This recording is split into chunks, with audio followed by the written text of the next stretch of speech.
Hello दोस्तों, स्वागत करते हैं आपके अपने YouTube चैनल ऑल मैथ्स में। दोस्तों आज की क्लास में हम लोग पढ़ने वाले हैं कक्षा 8 का मैथ प्रश्नावली 9.3। दोस्तों ये चैप्टर समाप्त नहीं हुआ था, तो आज दोस्तों हम लोग करेंगे प्रश्नावली 9.3 का क्वेश्चन नंबर 3 को, 4 को और 5 को। तो दोस्तों वीडियो के अंत तक बने रहिएगा। बहुत ही इंपॉर्टेंट चैप्टर है दोस्तों। अगर आप 8वां में पढ़ते हैं तो ये वीडियो आपके लिए बहुत ही ज़रूरी होने वाला है।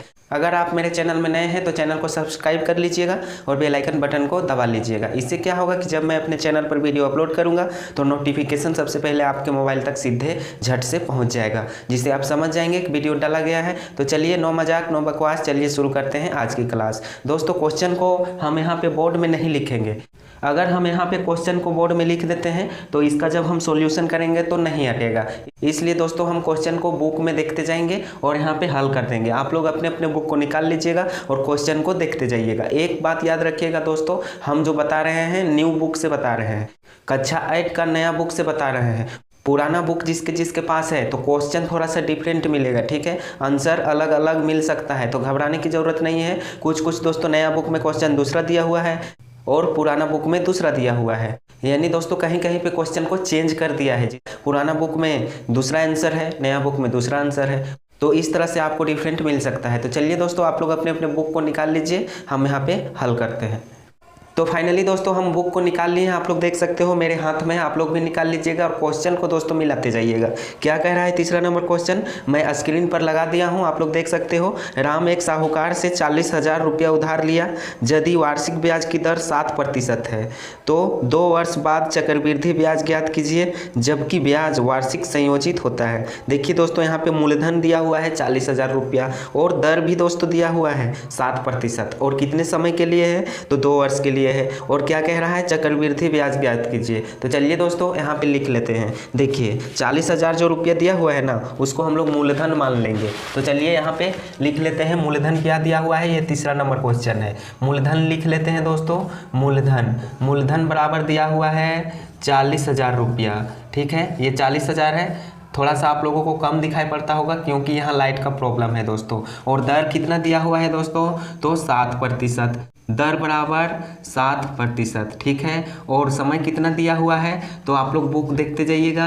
समय दिया हुआ है दोस्तों 2 वर्ष के लिए, तो वहाँ लिख लेंगे 2 वर्ष, ठीक है। अब दोस्तों लगाएंगे हम लोग मिश्रधन का सूत्र। तो मिश्रधन का सूत्र दोस्तों क्या बताए थे, चलिए यहाँ पे हम लिख देते हैं। इसको ए से डिनोट करते हैं, मूलधन प्लस ब्याज को जब जोड़ते हैं तो मिश्रधन प्राप्त होता है, ठीक है। हम पहले ही क्लास में बता चुके हैं। अगर आप पहले क्लास का वीडियो नहीं देखे होंगे तो ऑल मैथ्स में जाके देख लीजिएगा, तो बहुत ही अच्छी तरह से आप समझ सकते हैं। चलिए मिश्रधन बराबर होता है दोस्तों मूलधन, यहाँ पे लिख लेते हैं मूलधन गुने ब्रैकेट बंद 1 प्लस दर बटा 100 होता है, ठीक है। और ऊपर में क्या होता है दोस्तों, तो समय होता है, इस प्रकार से, ठीक है। तो मूलधन कितना दिया हुआ है 40,000 रुपया, तो इसके नीचे लिख देंगे 40,000 रुपया, यहाँ गुना है तो गुना लगा देंगे। 1 प्लस दर कितना है तो 7% है, तो दर की जगह क्या लिख देंगे 7, नीचे क्या है 100,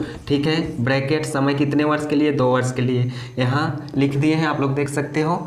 अब दोस्तों देखिए इधर हल कर लेते हैं, ठीक है, इधर जगह बचेगा तो काम देगा, ठीक है। यहाँ से इधर हल करते हैं, इसको लिख लेते हैं मूलधन को ज्यों का त्यों 40,000 रुपया, यहाँ पे 4 0 बैठेगा, गुने यहाँ पे दोस्तों एलसीएम करना होगा, ठीक है। हम पहले ही बता दिए हैं, यहाँ कुछ नहीं तो 1 रहता है। 100 और 1 का एलसीएम क्या हो जाएगा तो 100 ही होगा नीचे, ठीक है। यहाँ बड़ा बट्टा होगा। अब देखिए दोस्तों 1 का पहाड़ा हम कितना बार पढ़ेंगे कि 100 आ जाएगा, तो 100 बार पढ़ना होगा, ठीक है, 100 बार पढ़ना होगा। अब ये 100 को 1 से गुना करेंगे तो 100 ही मिलेगा, कितना मिलेगा 100 ही मिलेगा। यहाँ प्लस है तो प्लस लगाएंगे, ठीक है। अब उसी प्रकार से इसको करना होगा, 100 का पहाड़ा कितना बार पढ़ेंगे कि 100 आ जाएगा, तो 1 बार पढ़ना होगा। अब 1 को दोस्तों 7 से गुना करेंगे तो क्या मिलेगा 7 ही मिलेगा, इस प्रकार से। ब्रैकेट बंद कर देंगे, समय कितना है 2, तो 2 ऊपर लिख देंगे, ठीक है, मुंडी में।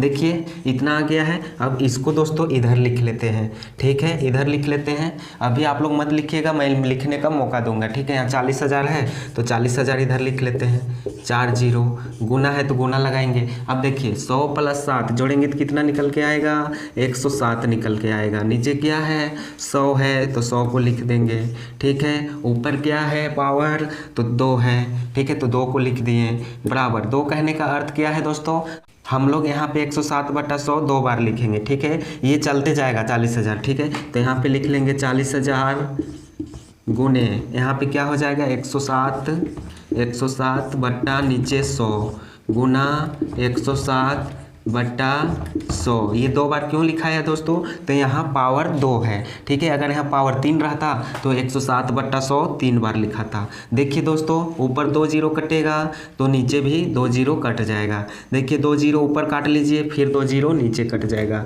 देखिए ऊपर क्या बचा हुआ है दोस्तों, 4 गुने 107 गुने 107, ठीक है। जब दोस्तों इसको गुना करेंगे 4 गुने 107 गुने 107 तो कितना प्राप्त होगा, आप लोग गुना कर लीजिएगा, ठीक है। गुना तो आप लोग जानते होंगे, ये नहीं कि हम गुना नहीं जानते, ठीक है। हम इसको आप लोग के लिए छोड़ दे रहे हैं, कितना आएगा यहाँ पे हम डायरेक्ट आंसर को लिख दे रहे हैं, ठीक है। आप लोग गुना करके देख लीजिएगा, ये मत कहिएगा कि हम गुना नहीं जानते हैं, ठीक है। हम समय बचा रहे हैं, ठीक है। आप लोग तो गुना जानते हैं, जहाँ नहीं जानते वहाँ तो हम लिख ही दे रहे हैं, लेकिन आप लोग इसको गुना कर लीजिएगा, मैं यहाँ पे लिख दे रहा हूँ। तो कितना आएगा दोस्तों जब इसको गुना करेंगे तो 45,796 इतना ही आएगा, ठीक है। 45,796 रुपया। ये क्या निकल के आ गया है दोस्तों, तो मिश्र धन निकल के आ गया है, ये मिश्र धन निकल के आ गया है 45,796 रुपया। अब हम लोगों को चक्रवृद्धि ब्याज निकालना है, तो यहाँ पे लिख लेंगे चक्रवृद्धि ब्याज।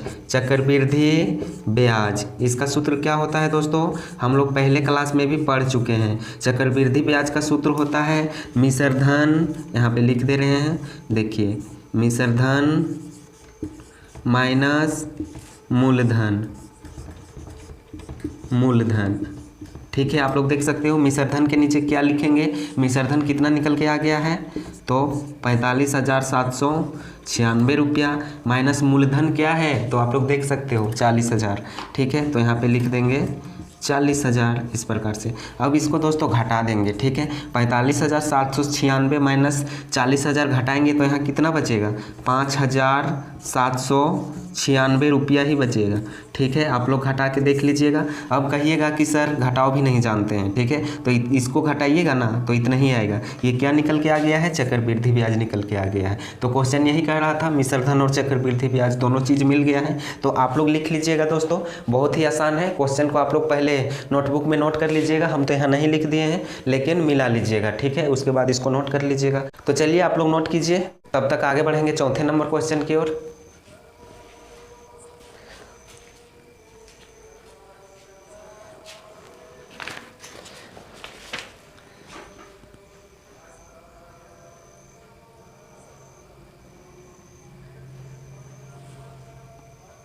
अब दोस्तों देखिए यहाँ पे चौथा नंबर क्वेश्चन को क्या कह रहा है, आप लोग स्क्रीन पर देख सकते हो और बुक भी निकाल लीजिएगा। गीता ने एक बैंक से 8,000 रुपया कर्ज लिया। यदि ब्याज की दर 10% वार्षिक है तो 1.5 वर्ष पश्चात उसके द्वारा भुगतान की जाने वाली राशि ज्ञात कीजिए। यहाँ समय दे दिया गया है दोस्तों 1.5 साल, ठीक है, यानी 1 साल 6 महीना, और दर कितना दे दिया गया है 10%, और मूलधन क्या है तो 8,000 रुपया है। तो चलिए यहाँ पे लिख लेते हैं चौथा नंबर क्वेश्चन का मूलधन कितना दिया हुआ है, तो यहाँ पे लिख लेंगे मूलधन बराबर 8,000, और दर कितना दिया हुआ है दोस्तों, तो 10%, और समय कितने वर्ष के लिए, तो समय दोस्तों यहाँ पे दे दिया गया है 1.5 साल के लिए, यानी 1.1/2 वर्ष। इसको दोस्तों हम लोग 2 एकम 2 और 3/2 वर्ष भी लिख सकते हैं, इस प्रकार से कोई दिक्कत नहीं है, ठीक है। तो चलिए यहाँ पे मिश्र धन का सूत्र लगाते हैं, यहाँ पे लिख लेते हैं मिश्र धन। इसको दोस्तों ऐसे डिनोट करते हैं, क्या होता है सूत्र, मूलधन गुने 1 प्लस दर बटा 100, और पावर क्या होता है, समय होता है, ठीक है। और एक चीज़ ध्यान दीजिएगा दोस्तों, यहाँ 1.5 साल का पूछ रहा है, तो अगर शॉर्ट में बनाना चाहे तो एक ही बार हम लोग बना सकते हैं। यहाँ पे फिर लिख दीजिए 1 प्लस दर बटा 100 और पावर समय। ठीक है, तो चलिए इसको हल करते हैं, ये एक ही बार में सॉल्व हो जाएगा। तो चलिए, मूलधन कितना है 8,000 रुपया, यहाँ पे गुना छिपा हुआ रहता है। 1 प्लस दर कितना है, तो 10% है, ऊपर 10 लिख देंगे, नीचे 100। अब देखिए दोस्तों, 1 साल का निकाल लेंगे तो यहाँ 1 लिख देंगे पावर में, फिर यहाँ पे आधा वर्ष का निकालेंगे। 1 प्लस यहाँ पे क्या हो जाएगा, दर हो जाएगा, दर कितना है 10 गुने आधा साल का यहाँ पे निकाल लेंगे 1/2, और नीचे क्या हो जाएगा, ये 100 ज्यों का त्यों लिखाएगा। अब इसको दोस्तों काट लेंगे, 2 एकम 2 और यहाँ हो जाएगा 2 पचे 10, ये कट गया है। ठीक है, इसको फ्रेश से यहाँ पे लिख लेते हैं नीचे 8,000। अब इसको काटिए, 1 0 ऊपर कटेगा, 1 0 नीचे भी कटेगा, तो यहाँ क्या हो जाएगा दोस्तों, यहाँ पे हो जाएगा 1 प्लस ऊपर क्या बचा हुआ है 1/10 पावर ऊपर में 1 समय की जगह। अब यहाँ पे क्या हो जाएगा 1 प्लस, ठीक है, इसको अच्छा से लिख देते हैं, यहाँ पे ऊपर 5 है, नीचे 100 है। ठीक है, इसको काटेंगे 5 एकम 5 और यहाँ पे हो जाएगा 20 पचे 100। ठीक है, ये चीज़ आप लोग समझ गए होंगे। चलिए अब इसको हल कर लेते हैं। यहाँ पे 8,000, अब इसको हल करेंगे ना तो 10 एकम 10 और 11 हो जाएगा, 11/10। ठीक है, इतना ही आएगा दोस्तों, एलसीएम करना है, पहले भी हम लोग एलसीएम कर चुके हैं। ठीक है, तो यहाँ कुछ नहीं तो 1 रहता है, एलसीएम करेंगे तो इतना ही आएगा, थोड़ा सा हम शॉर्ट बनाए हैं। चलिए यहाँ पे क्या निकल के आएगा, 20 एकम 20 और 1, यहाँ पे 1 है, ये कटा था, 5 एकम 5 और 20 पचे 100, तो 20 और 1 21 हो जाएगा, नीचे क्या हो जाएगा 20 हो जाएगा, इतना आएगा दोस्तों। इसको भी जब आप एलसीएम कीजिएगा तो यहाँ पे देखिए कैसे एलसीएम करना है। अगर दोस्तों यहाँ पे क्या है, देखिए ब्रैकेट के अंदर 1 प्लस ऊपर क्या बचा 1 प्लस 20 है, जब इसको एलसीएम करेंगे यहाँ कुछ नहीं तो 1 रहता है, 20 और 1 का एलसीएम कितना निकल के आएगा 20 ही। अब यहाँ पे देखिए 1 का पढ़ा कितना बार पढ़ेंगे कि 20 आएगा, 20 बार पढ़ना होगा। फिर क्या करेंगे, 20 को 1 से गुना करेंगे तो क्या मिलेगा 20 ही मिलेगा, प्लस है तो प्लस लगाएंगे। अब 20 का पहाड़ा कितना बार पढ़ेंगे कि 20 आएगा 1 बार, अब 1 को गुना करेंगे 1 से तो 1 ही आएगा। ठीक है, तो देखिए 20 और 1 21 हुआ, नीचे क्या हुआ 20 हुआ, यही चीज़ निकल के आया कि नहीं यहाँ। इसी प्रकार से दोस्तों इसको भी करना है तो इतना आ जाएगा, आप लोग समझ गए होंगे। चाहे तो दोस्तों इसको यहाँ या लिख दीजिए, यहाँ से दोस्तों यहाँ तक भी लिख सकते हैं, या तो आप लोग यहाँ से यहाँ तक लिख सकते हैं, ये समझने के लिए हम बताए थे, या तो आप लोग लिख सकते हो। ये किस प्रकार से आया था उसको हम समझाए हैं। तो चलिए यहाँ पे लिख लेते हैं 8,000 गुना, यहाँ छिपा हुआ रहता है 11/10 है, यहाँ गुना है 21/20। अब देखिए दोस्तों 2 0 ऊपर कट जाएगा तो नीचे भी 2 0 कट जाएगा, 2 एकम 2 और ये कट जाएगा 40 बार में, यहाँ 80 बचा हुआ था, तो ऊपर क्या बचा है दोस्तों 40 गुने 11 गुने 21, इतना बचा है। अब देखिए 40 को 11 से गुना करेंगे तो कितना मिलेगा 11 चौक 44 और 1 0 बैठ जाएगा, यानी 440 हुआ गुने 21, तो क्या मिलेगा दोस्तों यहाँ पे देखिए 440 को 21 से गुना करेंगे तो क्या मिलेगा 21 चौक 84, हाथ में बचा 8, 21 चौक 84 और 8 हो गया 92 और 1 0 बैठ जाएगा, यानी 9,240 रुपया दोस्तों निकल के आ गया है। तो देखिए दोस्तों यहाँ पे क्या निकल के आ गया है, मिश्रधन निकल के आ गया है, कितना 9,240 रुपया। लेकिन दोस्तों एक चीज़ ध्यान दीजिएगा, ठीक है, अगर आपके पास पुराना बुक है तो सबसे पहले दोस्तों कह रहा है क्वेश्चन नंबर 4 में कि जब ब्याज वार्षिक संयोजित होता है, लेकिन नया बुक में दोस्तों हम देख रहे हैं कि उसमें केवल एक ही चीज़ पूछा है। क्या पूछा है कि जब ब्याज अर्धवार्षिक संयोजित होता है, ये नया बुक में है, तो नया बुक में केवल अर्धवार्षिक पूछा है और पुराना बुक में दोस्तों वार्षिक भी पूछा है और अर्धवार्षिक भी पूछा है। तो देखिए दोस्तों हम इसका वार्षिक वाला को हल किए हैं, ठीक है, वार्षिक वाला को भी हल कर दिए हैं, उसका आंसर 9,240 है। अब हम लोग हल करेंगे अर्धवार्षिक वाला को। तो दोस्तों ध्यान दीजिएगा, अगर आपके पास न्यू बुक है, नया किताब है, तो हम अर्धवार्षिक वाला को हल करेंगे। देखिए वार्षिक वाला को भी हल कर दिए हैं, तो आप लोग नोट कर लीजिए, फिर हम लोग करेंगे अर्धवार्षिक वाला को हल। हम दोनों चीज़ को हल कर दे रहे हैं, ठीक है, तो आप लोग नोट कर लीजिए।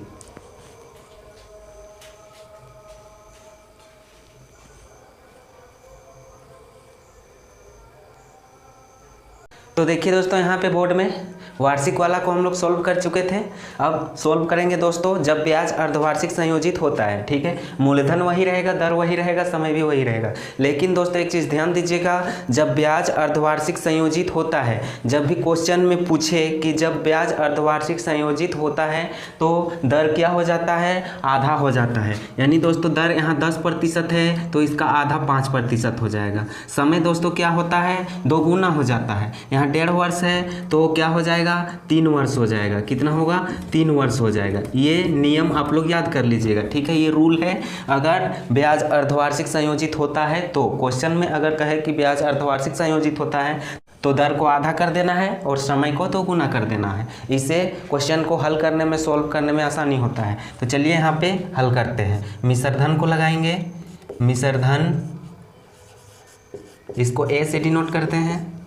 सूत्र क्या होता है आप लोग याद कर लिए होंगे, मूलधन ब्रैकेट के अंदर 1 प्लस दर बटा 100 पावर n, इसका मतलब यहाँ समय है, समय को n से डिनोट करते हैं। तो देखिए मूलधन कितना है, 8000 है तो 8000 लिख देंगे, गुना 1 प्लस दर क्या हो जाएगा 5%, क्योंकि दोस्तों दर आधा हो जाता है, बटा 100 और पावर कितना हो जाएगा, समय 3 वर्ष हो जाएगा, 2 गुना हो जाएगा। पहले क्वेश्चन में 1.5 वर्ष दिया था, तो जब ब्याज अर्धवार्षिक होता है तो समय 2 गुना हो जाता है, तो यहाँ पावर 3 वर्ष हो जाएगा। 1.5 वर्ष था तो इसका 2 गुना 3 वर्ष हो जाएगा। अब इसको हल करेंगे दोस्तों, यहाँ कट जाएगा 5 एकम 5 और ये 20 बचे 100 हो जाता है, ठीक है। अब इसको इधर हल कर लेंगे, 8000 गुने, यहाँ पे क्या हो जाएगा दोस्तों, यहाँ पे कटा तो 1 बचा, नीचे 20, पावर 3 है। तो इसको हल करेंगे, एलसीएम कर लीजिएगा, ठीक है। 20 एकम 20 और 1 21 हो जाएगा। पहले क्वेश्चन में हम बता चुके हैं, ठीक है। तो चलिए यहाँ डायरेक्ट लिख लेते हैं, यहाँ 8000 लिखिए, गुने यहाँ क्या हो जाएगा 21 बटा 20, 21 बटा 20 कितना बार लिखाएगा, तो 3 बार, क्योंकि पावर 3 है। पावर जितना रहेगा उतना ही बार लिखाएगा। 21 बटा 20 फिर लिखाएगा 21 बटा 20, ठीक है। देखिए 3 जीरो ऊपर कट जाएगा दोस्तों, 3 जीरो नीचे भी कट जाएगा। देखिए इसको भी काटिए, 2 एकम 2, 2 चौका 8, ये भी कटेगा 2, 2 एकम 2, 2 दूनी 4। अब देखिए 2 ऊपर कट जाएगा तो 2 नीचे भी कट जाएगा। तो यहाँ पे क्या बचा, केवल ऊपर में बचा दोस्तों 21 गुने 21, ठीक है। जब 21 को 21 से गुना करेंगे तो क्या मिलेगा, 441 मिलेगा, गुने 21। तो 441 को 21 से गुना करेंगे तो क्या मिलेगा, 9261 रुपया मिलेगा, ठीक है। आप लोग गुना करके देख लीजिएगा, 441 गुने 21 9261 रुपया आएगा। तो दोस्तों ये क्या निकल के आ गया है, कुल राशि निकल के आ गया है, ठीक है। यानी मिश्रधन निकल के आ गया। मिश्रधन को ही दोस्तों कुल राशि बोलते हैं, 9261 रुपया। अगर चक्रवृद्धि ब्याज भी निकालना रहे तो मिश्रधन माइनस मूलधन कर देंगे, 9261 में घटा देंगे 8000 तो कितना निकल के आएगा, 1261 रुपया। तो ये चीज़ कर लीजिएगा, ठीक है। आंसर को देख लीजिएगा, अगर 1261 होगा तो इसको घटा दीजिएगा, मिश्रधन माइनस मूलधन कर दीजिएगा, ज़्यादा कठिन नहीं है। अगर आंसर इतना ही होगा तो इतना ही छोड़ दीजिएगा। आंसर अगर 9261 दिया होगा तो छोड़ दीजिएगा, अगर 1261 दिया होगा तो घटा दीजिएगा। चक्रवृद्धि ब्याज लिख के 9261 माइनस 8000 कर दीजिएगा, आंसर निकल के आ जाएगा। तो ये दोस्तों क्या निकल के आया, जब ब्याज अर्धवार्षिक संयोजित होता है तब, ठीक है। और वार्षिक वाला तो पहले हम लोग हल कर चुके थे, तो आप लोग सॉल्व कर लीजिएगा। अगर आपके पास नया बुक है तो केवल इसको हल कीजिएगा, ठीक है। वार्षिक ब्याज वाला को हल करने की ज़रूरत नहीं है, पुराना बुक में दिया हुआ है। तो अगर आप लोग दोनों को हल करते हैं तो बेटर रहेगा, क्योंकि किताब है दोस्तों, आप लोग को सीखना है तो सीखने से तो कोई दिक्कत नहीं है, आप कुछ भी सीख सकते हैं। तो चलिए इसको नोट कर लीजिए, तब तक हम आगे बढ़ते हैं 5वें नंबर क्वेश्चन की ओर।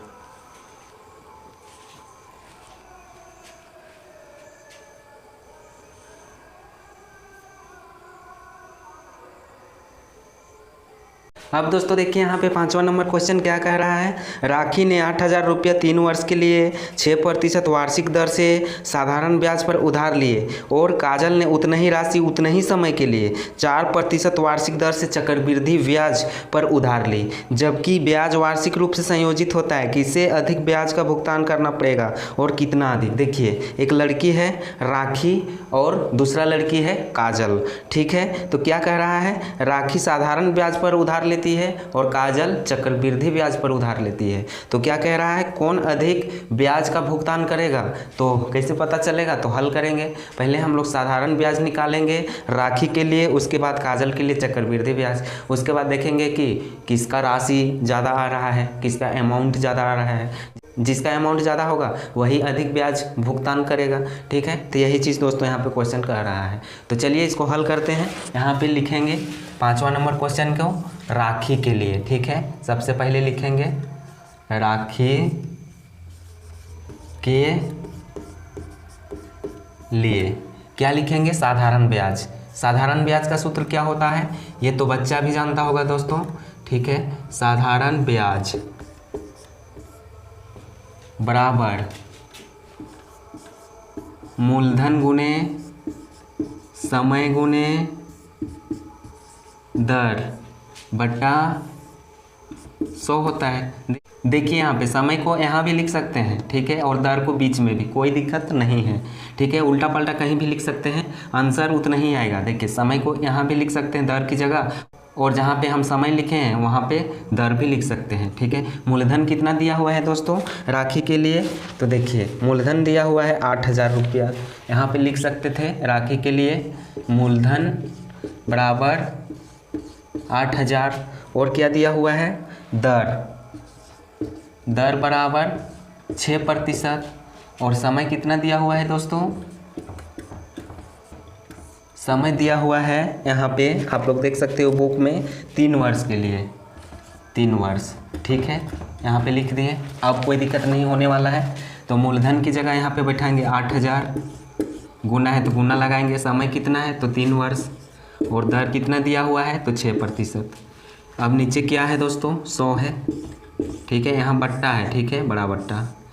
इसको हल करेंगे, देखिए नीचे 2 जीरो कटेगा तो ऊपर भी 2 जीरो कट जाएगा। तो देखिए ऊपर क्या बचा, 80 गुने 3 गुने 6, ठीक है। तो चलिए इसको गुना कर लेते हैं, कितना मिलेगा, 8 × 24 240 मिलेगा गुने 6।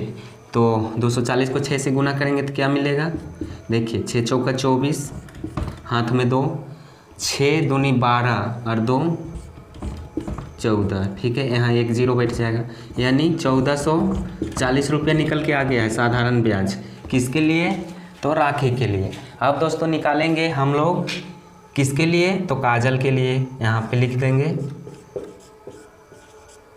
काजल के लिए, यहाँ पे अब भी लिख सकते हैं, अब काजल के लिए, ठीक है। ये अब है काजल के लिए। देखिए दोस्तों मूलधन जो है ना काजल के लिए वही रहेगा, केवल दर यहाँ पे चेंज हो जाएगा। काजल के लिए दर 4% दिया हुआ है, ठीक है। काजल के लिए दर कितना दिया हुआ है, 4% दिया हुआ है। एक चीज़ ध्यान दीजिएगा, तो यहाँ पे लिख लेंगे मूलधन बराबर 8,000 रुपया, ठीक है। दर दिया हुआ है 4%, और समय उतना ही रहेगा, ठीक है। समय दोस्तों उतना ही रहेगा जितना राखी के लिए था, समय 3 वर्ष। अब चलिए मिश्र धन का सूत्र लगाते हैं। यहाँ पे मिश्र धन, इसको ऐसे डिनोट करते हैं, ठीक है। क्या होता है, मूलधन गुने, यहाँ गुना छिपा हुआ रहता है, 1 प्लस दर बटा 100, ऊपर क्या होता है समय, यहाँ पे n भी लिख सकते हैं। मूलधन कितना है, तो देखिए 8,000 है, 8,000 को लिख देते हैं, गुने 1 प्लस दर कितना है 4% है, ऊपर 4 लिख देंगे, नीचे 100। समय कितने वर्ष के लिए, तो 3 वर्ष के लिए। देखिए इसको काटेंगे, 4 एकम 4 और ये कटेगा 25 चौका 100। यहाँ फ्रेश से लिख लेते हैं 8,000 गुने 25 एकम 25 और यहाँ 26 हो जाएगा दोस्तों, ठीक है। इसको एलसीएम करेंगे तो चलिए यहाँ फ्रेश से लिख लेते हैं 1 प्लस ऊपर क्या बचा हुआ है 1, नीचे 25, पावर 3 हो जाएगा।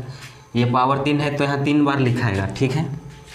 यहाँ 8000 लिखेंगे, गुने कितना हो जाएगा 25 से कम 25 और 1 26, यानी 26/25 3 बार लिखाएगा 26/25 गुने 26/25। ये चीज़ आप लोग समझ गए होंगे। यहाँ एलसीएम करना है तो 26/25 आएगा।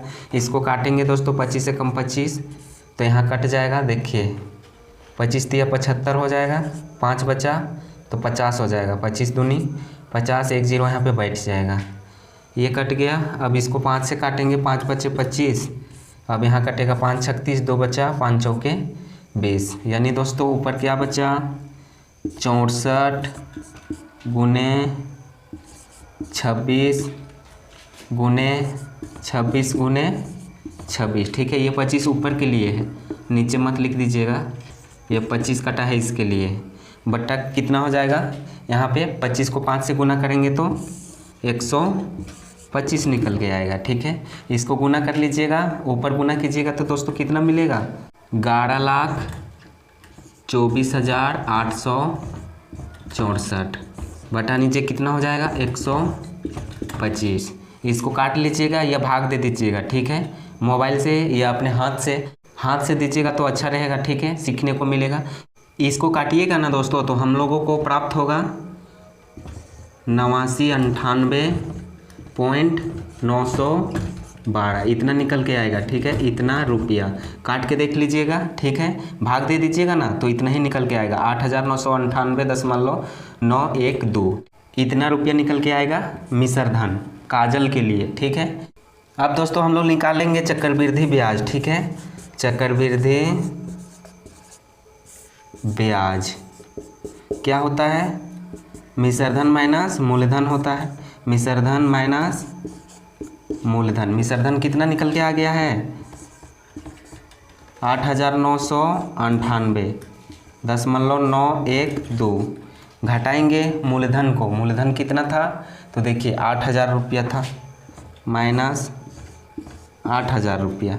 जब दोस्तों इसको घटाएंगे तो कितना मिलेगा यहाँ पे 998.912, ठीक है, इतना रुपया निकल के आ जाएगा। अब देखिए दोस्तों राखी के लिए कितना निकल के आया था, कितना रुपया तो 1,440 रुपया, यहाँ पे देखिए। अब काजल के लिए कितना निकल के आ गया है 998.912, तो किसका अमाउंट अधिक है तो राखी का अमाउंट अधिक है। तो जिसका अमाउंट अधिक रहेगा तो वही क्या करेगा अधिक ब्याज भुगतान करेगा। तो राखी देखिए दोस्तों 1,440 है और काजल का कितना है 998.912 है, तो अधिक किसका है तो राखी का है। तो राखी ही दोस्तों अधिक भुगतान करेगी। तो कितना अधिक भुगतान करेगी तो माइनस कर देंगे, अपने पता चल जाएगा। तो यहाँ पे दोस्तों हम लोग लिख देंगे, चलिए यहाँ पे जगह बना लेंगे, यहाँ पे लिख लेंगे अतः राखी कितना, चलिए घटा लेते हैं 1440 माइनस 998.912 को घटाएंगे तो कितना मिलेगा दोस्तों 441.1, इस टाइप से कुछ मिलेगा, ठीक है। इतना अधिक रुपया भुगतान करेगी, यहाँ पे लिख देंगे हम लोग अतः राखी 441.1 रुपया अधिक